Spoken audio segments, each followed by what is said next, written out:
성경 보존의 역사와 교리에 대한 첫 번째 시간으로서 우선 우리가 먼저 알고 있어야 할 중요한 사실에 대해서 먼저 몇 가지 알아보고 시작하고자 합니다. 무엇보다도 우리가 이 성경 말씀을 대함에 있어서 올바른 성경관을 확립하는 것이 절대적으로 필요합니다. 성경관이라는 것이 무엇이냐 하면 성경이 어떤 책이라고 내가 믿고 있는가 거기에 대한 입장을 이제 성경관이라고 합니다. 어떤 사람은 이 성경을 그냥 하나의 종교 경전이라고 생각하는 사람도 있습니다. 불교의 불경이 있고 이슬람의 코란이 있는 것처럼 성경도 그냥 기독교의 경전으로만 간주하는 사람이 있습니다. 어떤 사람들은 이 성경을 고대의 문학 작품으로 간주하는 사람도 있습니다. 수많은 저자들이 자기들이 쓴 글들을 후세에 넘겨주거나 아니면은 말로 전승되어 내려오는 구비문학의 일종이 이게 문서에 안착이 되어가지고 성경이 되었다. 또 여러 사람들이 시대를 거듭해 오면서 내용을 편집하고 수정하는 가운데 마침내 오늘날 이렇게 확정된 문서가 되었다. 이렇게 이것을 고대의 문서로 사람들이 만든 문서 작품으로 이해하는 그런 견해도 있습니다. 또 어떤 사람들은 이 성경은 아주 대단히 중요한 도덕적인 교훈을 담고 있는 책이다. 그렇게 보기도 합니다. 또 이 성경을 보니까 정말 사람들이 깜짝 놀랄 만한 과학적인 사실이나 이런 지식들이 담겨져 있다. 그래서 성경은 진리를 담고 있는 책이다. 하지만 동시에 사람들의 작품이기 때문에 오류도 같이 담고 있다. 그렇게 주장하는 사람들이 있습니다. 다 성경 말씀이 다 하나님의 말씀이 아니라 일부는 하나님의 말씀이고 일부는 사람의 이야기라는 주장이지요. 그러나 우리가 믿고 있기로는 이 성경은 하나님께서 계시를 주셨는데 자신에 대한 진리를 계시해 주시면서 영감을 통해서 사람들에게 전달해 주시고 또한 하나님의 섭리 가운데에서 이것을 보존해 주셨다. 우리는 이렇게 믿고 있습니다. 올바른 성경관을 갖는다는 것은 대단히 중요한 일입니다. 왜냐하면 우리는 예수 그리스도를 우리 주님으로 믿고 고백하고 있습니다. 그런데 이 성경이 바로 예수 그리스도에 대한 책이라는 겁니다. 요한복음 5장 39절 말씀을 보면 성경 기록들을 탐구하라. 너희가 그것들 안에서 영원한 생명을 얻는 줄로 생각하거니와 그것들은 곧 나에 대하여 증언하는 것들입니다. 성경 기록이 예수 그리스도에 대해서 증언한다는 겁니다. 구약 성경은 장차 이 세상에 오실 예수 그리스도에 대해서 증언하고 있습니다. 신약 성경은 이미 오신 예수 그리스도와 장차 다시 오실 예수 그리스도에 대해서 기록하고 있습니다. 예수 그리스도는 살아계신 하나님의 메시지입니다. 그래서 살아있는 메시지라고 해서 요한은 그분을 가리켜서 하나님의 말씀이라고 표현하고 있습니다. 곧 이 성경 말씀 창세기부터 요한계시록 전체가 다 예수 그리스도를 중심으로 기록이 되어 있다는 겁니다. 그러니까 만약 우리가 잘못된 성경관을 가지고 잘못된 성경 본문을 채택할 경우에 우리 주 예수 그리스도를 잘못 알고 잘못 믿게 된다는 겁니다. 올바른 성경이 있어야 예수 그리스도에 대한 올바른 믿음을 가질 수가 있다는 겁니다. 또한 이 성경은 우리 믿음의 기초가 됩니다. 시편 기자는 시편 11편 3절에서 기초들이 무너지면 의로운 자들이 무엇을 할 수 있으리요? 아무것도 할 수 없다는 이야기예요. 기초가 무너지면 건물을 짓습니다. 건물을 짓는데 만약에 기초가 무너지면은 그 위에 뭘 세울 수 있습니까? 기둥도, 벽도, 지붕도, 인테리어도 아무것도 할 수가 없습니다. 토대가 무너져 버리면 그 위에 세워져 있는 모든 것이 무너진다는 겁니다. 이 성경이 우리 믿음의 기초가 되는데, 성경이 틀렸다, 성경이 불완전하다, 성경이 잘못되었다라고 하면 그 위에 기초해 있는, 그 말씀에 기초해 있는 우리의 모든 믿음이 다 헛된 것으로 무위로 돌아가 버린다는 겁니다. 따라서 이 견고한 기초를 우리가 바르게 놓고 굳건한 기초 위에 바르게 서는 것이 필요하다는 겁니다. 무엇보다도 그러려면 올바른 성경관을 가지고 있어야 합니다. 성경은 우리의 믿음의 최종 기준이 됩니다. 그리스도인이 삶을 살아가는 행실의 기준이 되는 책이 성경 말씀입니다. 디모데후서 3장 16절은 성경은 교리를 다루는 책이라고 합니다. 자, 모든 성경 기록은 하나님께서 영감을 통해 주셨는데 이것은 교리와 책망과 바로 잡는 것과 의로 교육하기에 유익하다고 했습니다. 성경은 교리를 다룹니다. 교훈을 다루지 않습니다. 교훈을 얻으려면은 그냥 사스삼경, 논어, 맹자, 도덕경, 소학 이런 것들 보면 됩니다. 동화책 읽고도 영화 한 편 보고도 교훈은 받을 수가 있습니다. 교장 선생님 말씀에서도 교훈은 받을 수가 있습니다. 다른 사람의 잘못된 행실을 보고도 교훈은 받을 수 있습니다. 그러나 성경은 교훈을 목적으로 주신 책이 아니라 교리를 주시는 책입니다. 교리가 무엇입니까? 우리가 무엇을 믿고 있느냐. 우리 믿음의 그 결정판이 교리입니다. 그래서 이 성경을 통해서 우리가 올바른 믿음, 올바른 교리를 붙잡아야 한다는 겁니다. 또한 이 성경 말씀이 하루에도 수없이 우리에게 찾아오는 여러 가지 유혹들, 그리고 나에게 찾아오는 선택의 문제에 대해서 판단을 내리는 지침이 되어주는 것이 성경 말씀입니다. 하나님의 말씀의 그 가치와 영광에 대해서 찬양을 하는 시편이 시편 119편입니다. 시편 가운데서 가장 길죠. 가장 긴 장입니다. 1절 말씀에 보니까 주의 법 안에서 걸으며 그 길에서 더럽혀지지 아니하는 자들은 복이 있도다. 시편에서 하나님의 말씀은 주의 말씀, 주의 규례, 주의 율례, 주의 법도, 주의 판단 이런 여러 가지 용어로 사용이 됩니다. 주의 법이라는 것은 바로 하나님의 말씀입니다. 말씀 안에서 걷는다. 말씀 안에서 행동한다. 말씀을 따라 행한다는 이야기입니다. 그래서 우리의 행실의 기초가 되는 것도 바로 하나님의 말씀이라는 겁니다.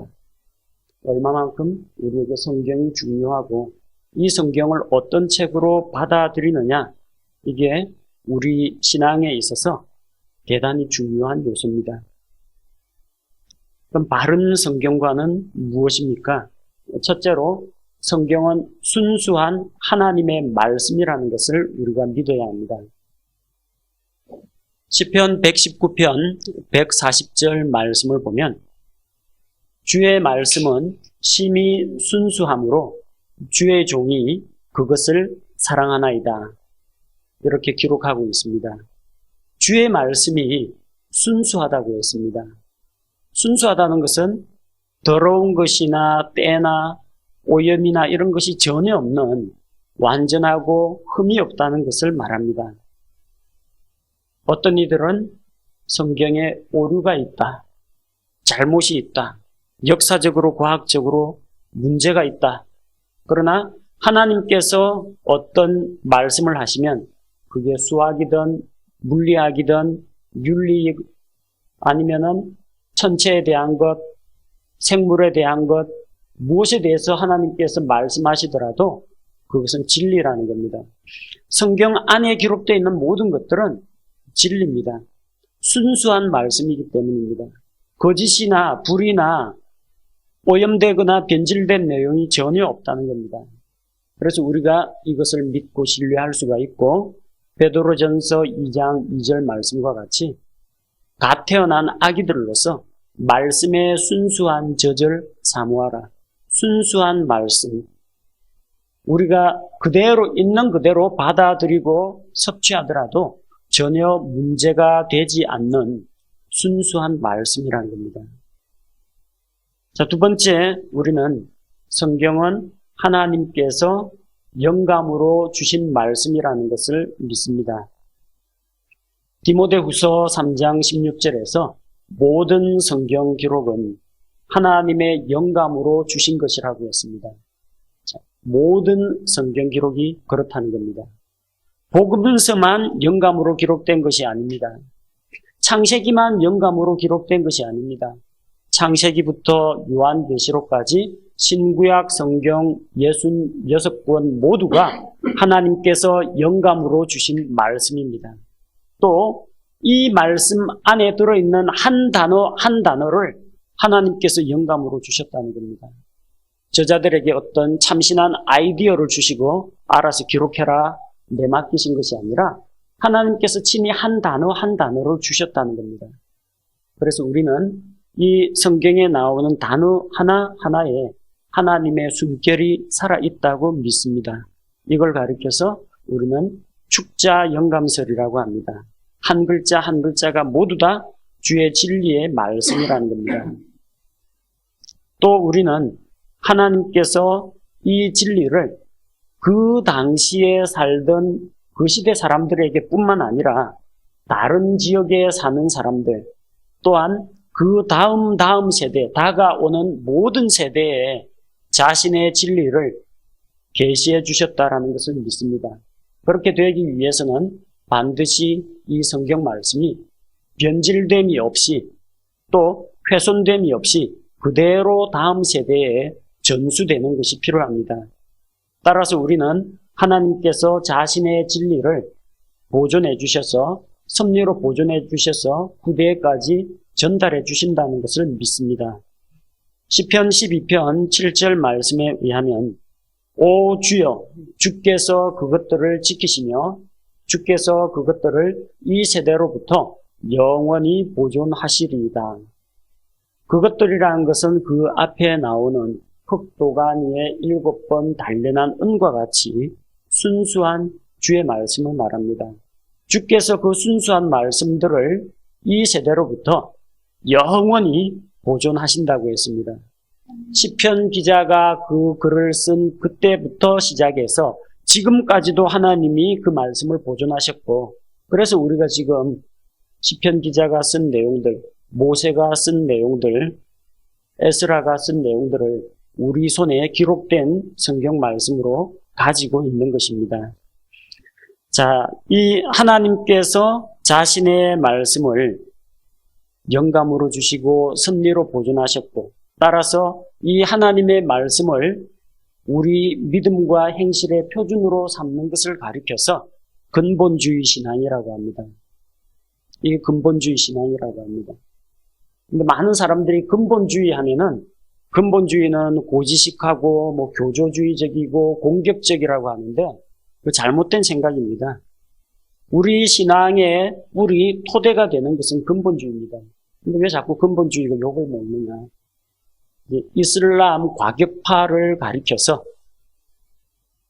극단적인 그 교조주의를 가리켜서 이슬람 급진 세력이 있죠. 그걸 가리켜서 근본주의라고 합니다. 그 기독교 근본주의하고 다릅니다. 근데 신문지상에 저기 중동 지역에서 무슨 문제가 일어났다.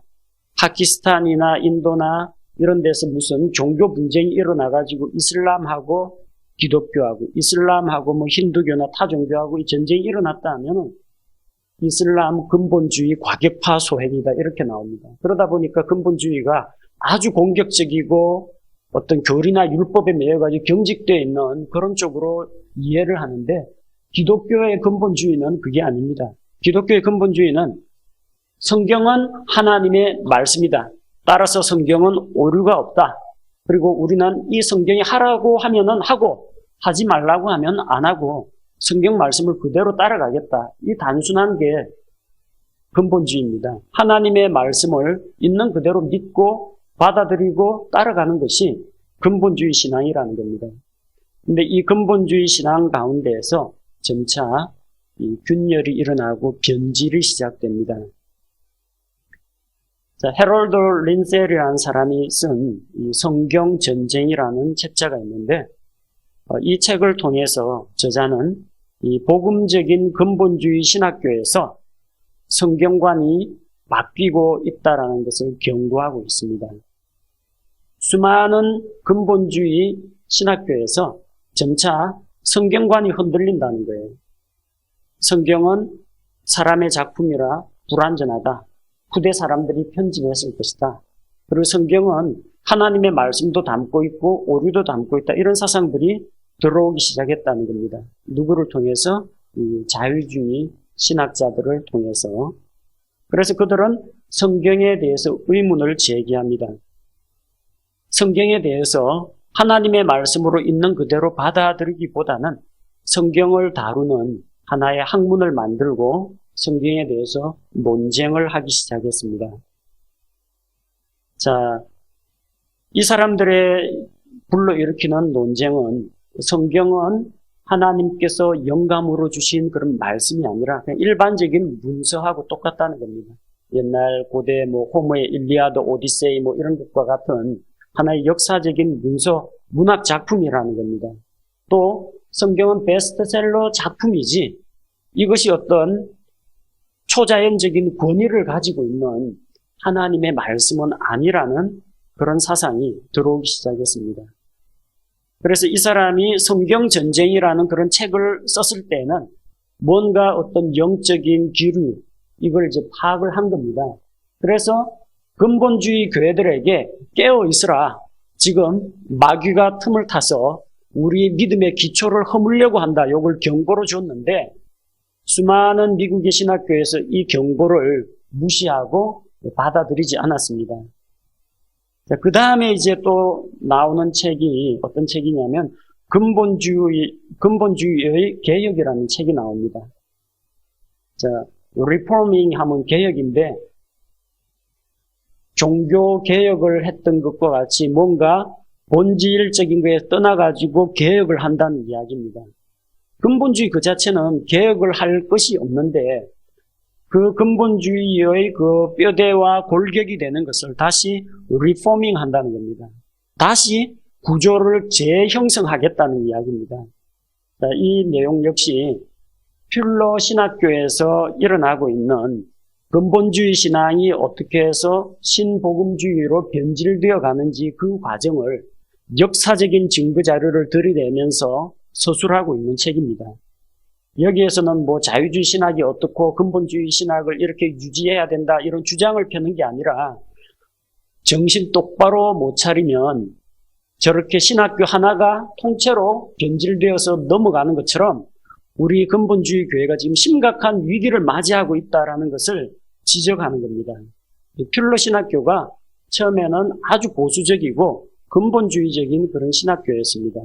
근데 그 아들대에 와가지고 이 신학교가 점점 다른 신학자들에게 문호를 개방하기 시작했습니다. 대학이 대외적으로 인정을 받으려면 어떻게 해야 됩니까? 국제학술지에 좀 유명 논문 많이 쓰는 이런 실력 있는 사람들을 영입해야 되는 거예요. 근데 그런 사람들을 보니까 퓰러 신학교에서 원래 가지고 있던 교리 체계하고 다른 사람들도 있는 거예요. 그런 다른 사람들도 있는데 그런 사람들을 이제 교수로 영입하기 시작한 거예요. 세속적인 그런 명성, 대외적인 학교의 신인도 같은 걸 높이기 위해서 자기 학교가 가지고 있는 그런 신앙관에 동조하지 않는 사람들까지도 교수로 하나둘 영입하기 시작합니다. 그러다 보니까 처음에는 이제 섞여 있어요. 전통적인 걸 가르치는 사람하고 그다음에 자유주의 신학을 가르치는 사람하고 섞여 있는데 나중에 근본주의적인 그런 신앙을 가지고 있는 이 사람들이 나이 들고 죽고 이직을 하고 점차 새로 들어오는 사람들마다 전부 이 새로운 사상에 물이 든 사람들이 이제 들어오는 겁니다. 그리고 이 들어온 사람들이 자기 후배, 제자들 이런 사람들 다 끌어들여 가지고 결국에는 나중에는 성경을 믿지 않는, 그야말로 신학만 공부하는 신앙인이 아닌 하나님을 믿지 않는 신학자까지도 이제 들어오게 되는 거예요. 성경의 토대가 다 무너졌습니다. 학생들에게 가르치기를 성경은 틀릴 수도 있다. 성경은 하나님의 말씀이 아니고 사람들이 만든 작품이다. 그렇게 배운 신학생들이 나중에 졸업해가지고 목회하면서 뭐 가르칠 것 같습니까? 교회에서는 성도들한테 하나님의 말씀 이렇게 가르치다가도 나중에 어떤 성도가 성경에 대해서 난해한 질문을 하거나 그러면은 뭐 그럴 수도 있지. 뭐 성경이라는 게 워낙 뭐 사본들이 어떠하고 뭐가 어떠하고 이러다 보면 뭐 필사가가 잘못을 할 수도 있고 그런 식으로 이야기하거나 자기가 가르치는 교단 교리하고 성경하고 이제 맞지 않으면 성경도 얼마든지 틀릴 수 있다. 이런 주장을 하게 되는 겁니다. 점점 그런 신학자들이 배출이 되고 그 배출된 신학자들이 일선 현장에서 목회를 하고 하다 보니까 이 전체 근본주의 교회에 필로신학교 보수적이고 근본주의라고 해서 보내놨더니 이상한 거 배워가지고 각 지교회에서 다 가르치더라는 겁니다. 그래서 그런 성경 불신의 신학들이 점점 퍼져나가는 겁니다. 조그마한 틈 하나를 비집고 들어와가지고 우리 믿음의 토대를 무너뜨리는 겁니다. 그 사람들이 들어와가지고 나는 삼위일체를 불신한다 이런 식으로 공격하지 않습니다. 뭘 공격해요? 성경이 틀렸다 하면 학교에서 쫓겨나니까 그건 안 되고 성경도 잘못될 가능성이 있다. 이런 말로 해가지고 하나씩 성경에 대한 믿음을 허물어 떨이는 겁니다. 성경에 이런 교리가 있다. 성경도 틀릴 수가 있는데 해서 그 교리 체계를 점점 약화시켜 나가는 겁니다. 그래서 그 근본주의가 나중에 타협을 통해서 신복음주의로 변질이 됩니다. 근본주의 신앙에서는 하나님은 거룩하신 분, 죄에 대해서 반드시 심판하시는 분, 이걸 이야기하는데 자꾸 거룩을 추구하고 죄, 심판, 지옥 형벌 이거 하면 사람들이 교회 안 온다는 거예요. 뭐 해야 됩니까? 하나님은 사랑이십니다. 당신은 사랑받기 위해 태어난 사람, 예수 믿고 복 받으세요. 이런 걸 해야 된다는 거예요. 그래서 거룩하신 하나님 대신에 사랑의 하나님을 가르쳐야 된다는 겁니다. 그렇게 해서 변질된 쪽이 신복음주의입니다. 그리고 신복음주의에서 이제 완전히 본질에서 벗어난 자유주의가 나오니까 자유주의 신학에 대해서 또 반발하는 입장에서 신정통주의가 나옵니다. 신정통주의는 정통이 아닙니다. 그냥 자유주의가 너무 빗나가니까 거기에 대한 반발로 나온 사상인데 그렇다고 정통도 아니에요. 이 신정통주의 사상에서는 인본주의 철학들을 대거 흡수를 해가지고 성경 말씀에 대한 권위를 교묘한 방법으로 차라리 자유주의처럼 적대적으로 공격을 하는 게 아니라 그냥 교묘한 방법으로 하나님의 말씀의 권위를 약화시키는 그런 입장입니다. 성경은 하나님의 말씀도 담고 있는 책이다. 다가 하나님의 말씀이 아니고 일부는 하나님의 말씀이고 일부는 아니고 그런 식으로 성경의 완전성을 부정하는 그런 입장입니다. 근데 이런 변화가 하루아침에 일어난 것이 아닙니다. 적어도 10년, 20년, 30년 계속 누적되어 온 그런 결과라는 거죠. 그리고 마침내 프란시스 쉐퍼라는 사람이 복음주의 진영에서의 대재앙, 진짜 큰 재난입니다. 이런 제목의 책을 썼는데 성경대로 믿는 복음주의 그리스도인들에게 신정통주의 사상이 확산되는 것에 대해서 경고하는 책입니다. 교회가 점차 이 현대주의화되고 현대적 사상을 받아들이는 것에 대해서 지적하는 겁니다. 성경을 통해서 사람을 바꾸고 또한 이 사회 제도를 바꾸고 문화를 바꾸고 해야 되는데 반대로 이 세상의 문화에 맞게 성경을 바꿔 나가려고 하는 그런 세태를 지적하는 겁니다. 이 당시 어떤 사건들이 일어나느냐 하면 교회와 신학교에서 고등 비평이라는 것을 이제 받아들입니다. 성경 비평 가운데서 고등 비평이 있고 저등 비평이 있습니다.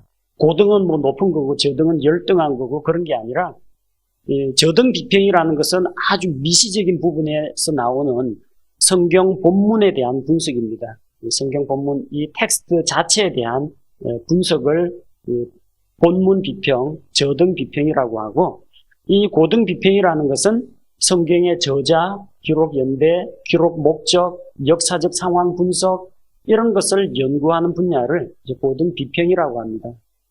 제목에서 알 수 있는 것처럼 성경 말씀에 대해서 비평을 하겠다는 거예요.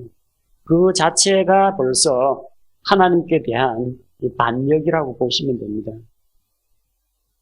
이 고등 비평에서는 예를 들어 이런 거예요. 성경의 저자, 이 책의 저자가 정말 이 사람이 맞느냐 그걸 따지는 거예요. 자, 모세오경, 창세기, 출애굽기, 레위기, 민수기, 신명기, 모세오경이라고 하죠. 자, 그러면은 정말 이 5권을 모세가 다 썼느냐? 이 질문을 던지는 겁니다. 항상 하나님의 말씀에 대해서 이의를 제기하고 도전적인 질문을 던지는 것은 마귀짓입니다. 에덴 동산에서 하나님이 참으로 너희에게 이렇게 말씀하시더냐? 의문을 제기하죠. 이 마귀가 하는 일이에요. 그래서 신명기 맨 마지막에 모세가 죽어가지고 묻히는 장면 나오는데, 그러면 모세가 그것도 썼느냐는 거예요. 인간적인 생각으로 신명기 마지막 부분은 아마 후대 저술가가 가피를 한 것이다. 상당히 설득력 있게 들리죠. 그래서 많은 신학생들이 여기에 넘어갑니다. 모세오경은 모세가 다 쓴 것은 아니다.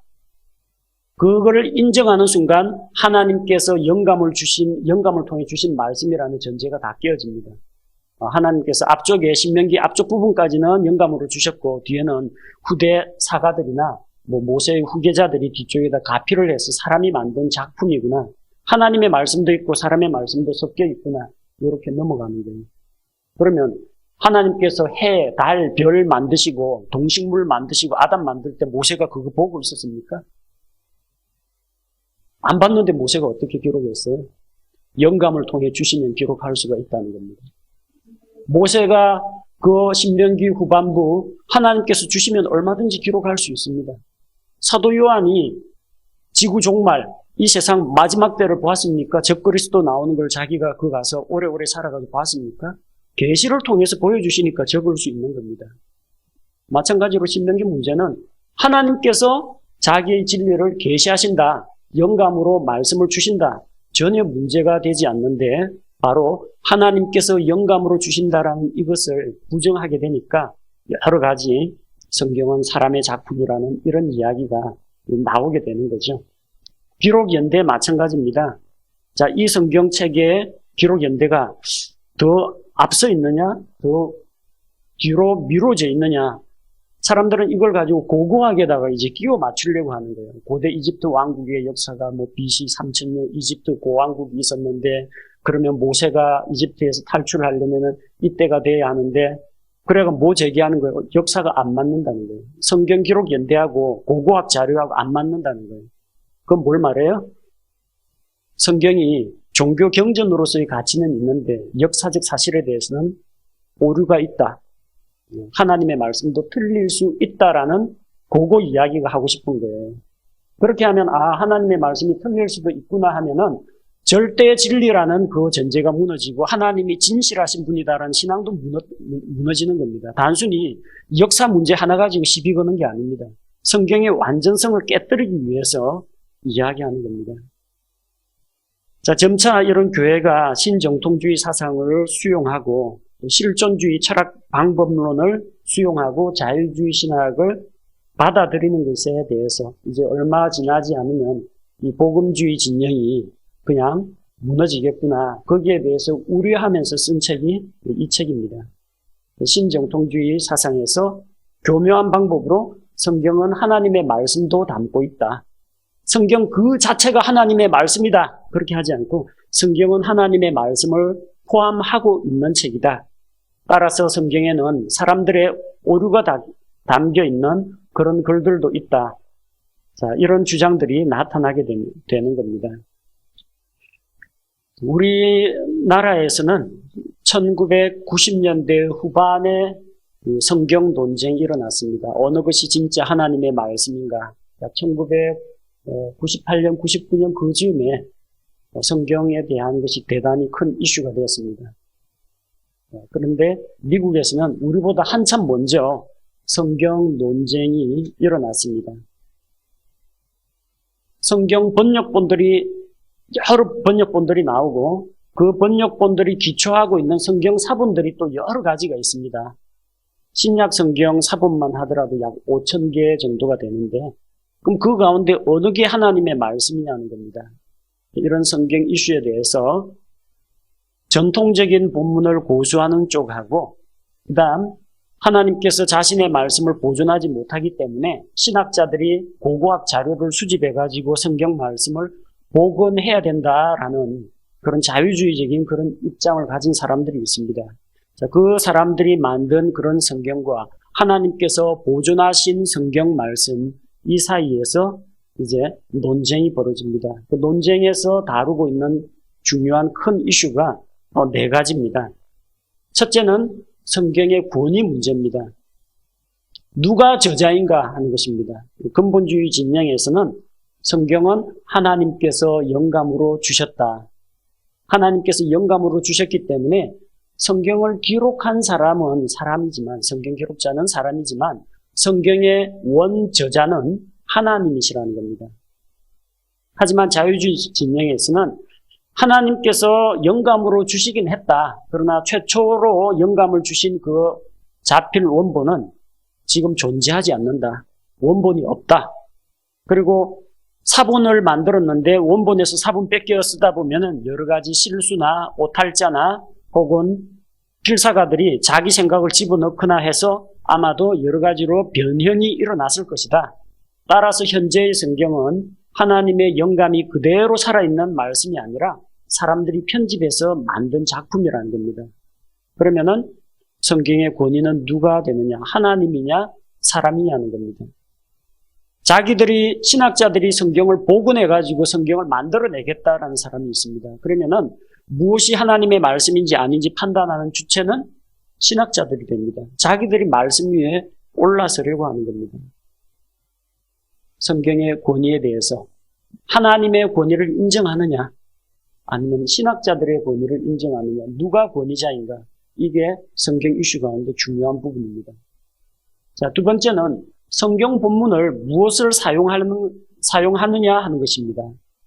우리는 하나님께서 자신의 말씀을 섭리로 보존하셨다고 믿고 있지만 이 자유주의 신학자들은 그 성경 말씀은 역사 과정 가운데에서 훼손되고 분실되고 또 변형이 되었기 때문에 신학자들이 그 말씀을 이제 복원해야 한다는 겁니다.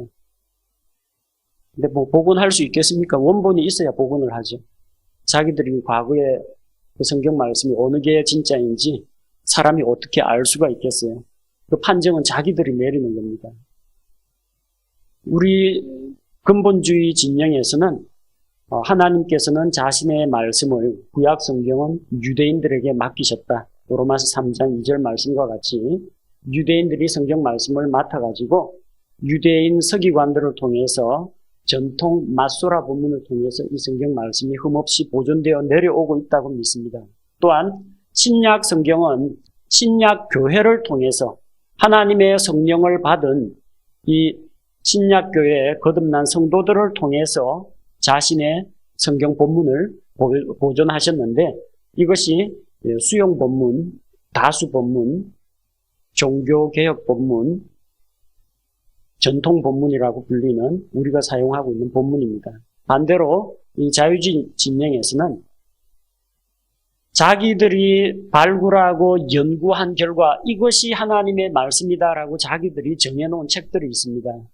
그게 전통 마소라 본문 대신에 키텔이 변개해 놓은 비블리아 헤브라이카 구약 성경 유대인 랍비들이 사용하는 그 구약 성경이 아니라 히틀러의 앞잡이 노릇을 하던 키텔이 변개시킨 비블리아 헤브라이카를 구약 성경 본문으로 사용하고 있습니다. 또한 신약 성경은 알렉산드리아 사본, 로마 가톨릭 사본, 소수 사본이라고 불리는 그런 사본들을 사용해가지고 자기들이 만든 비평 본문이 보존된 본문보다 더 낫다라고 주장을 합니다. 그래서 어느 것이 하나님께서 주신 최초의 말씀이냐 이 성경 본문에 대한 논쟁이 또 벌어집니다. 세 번째는 성경 번역의 문제입니다. 성경을 히브리어와 그리스어로 되어 있는 이 성경을 영어로 번역하든지 한국어로 번역을 하든지 번역할 때 어떤 식으로 번역하느냐는 겁니다. 우리는 보존된 말씀을 형식적 일치 기법에 따라서 단어 대 단어로 번역합니다. 있는 단어를 그대로 이 언어에 있는 단어로 바꾸어서 번역을 합니다. 이걸 단어 대 단어 형식적 일치 기법이라고 하는데, 저런 비평 본문을 사용하는 현대 역본들에서는 동적 일치 기법을 사용합니다. 동적 일치 기법이라는 것은 단어와 단어가 아니라 그냥 사상 대 사상을 번역하는 겁니다. 단어는 달라도 말만 통하면 된다는 겁니다. 하나님께서 이렇게 말씀하셨으면 글자 그대로 옮겨야 되는데 대충 뜻만 통하게 옮기는 겁니다.